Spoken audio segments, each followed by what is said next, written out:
नमस्कार शेतकरी बांधवांनो, एम.टी. ऑल टी.व्ही या यूट्यूब चॅनलवरती तुमचं पुन्हा एकदा स्वागत आहे। आज 4 वाजता नमो शेतकरी योजनेचा 6वा हप्ता थेट होणार वितरित। पहा संपूर्ण बातमी, ती पण लाईव्ह।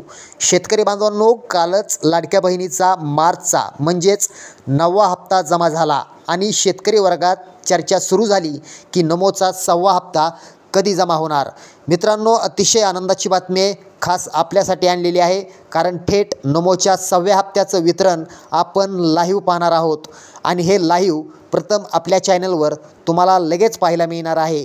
त्यामुळे या व्हिडिओला एक लाईक करा व चॅनलवर नवीन असाल तर चॅनलला देखील सबस्क्राईब करा आणि बाजूचं बेल आयकन येतं ते बेल आयकन देखील दाबा। तर चला सुरुवात करूया आजच्या आपल्या लाडक्या व्हिडिओला। शेतकरी बांधवांनो, PM किसान योजनेचा 19वा हप्ता शेतकऱ्यांना मोदींच्या हस्ते वर्ग करण्यात आला। तेव्हाच नमोचा 6वा हप्ता शेतकऱ्यांच्या खात्यावरती यायला हवा होता, मात्र शेतकऱ्यांच्या खात्यावर जमा झाला नाही, कारण आपल्या महाराष्ट्राचा अर्थसंकल्प आल्याने हा हप्ता रोखला गेला।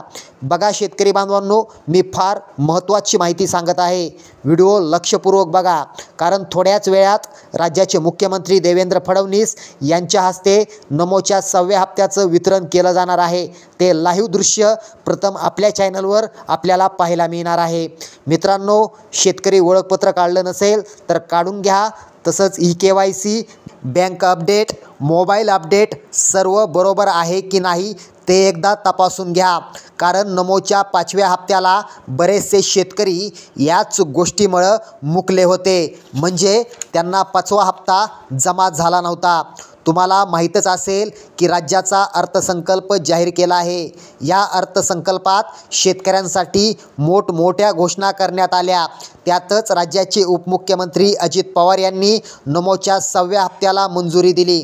तर चला मित्रांनो, राज्याचे मुख्यमंत्री देवेंद्र फडणवीस लाईव्ह आहेत, तुम्ही पाहू शकता। नमोच्या 6व्या हप्त्याचं वितरण म्हणजेच 6व्या हप्त्याचा निधी मध्यवर्ती अकाउंटमध्ये वितरित करत आहेत। तर प्रश्न उरतो की शेतकरी बांधवांच्या खात्यावरती कधी जमा होणार। तर मिळालेल्या माहितीनुसार, मिळालेल्या अपडेटनुसार 15 मार्च ते 20 मार्चच्या आतमध्ये नमोचा 6वा हप्ता वितरित केला जाऊ शकतो। याबद्दल तुम्हाला काय वाटतंय खाली कमेंट करा। धन्यवाद।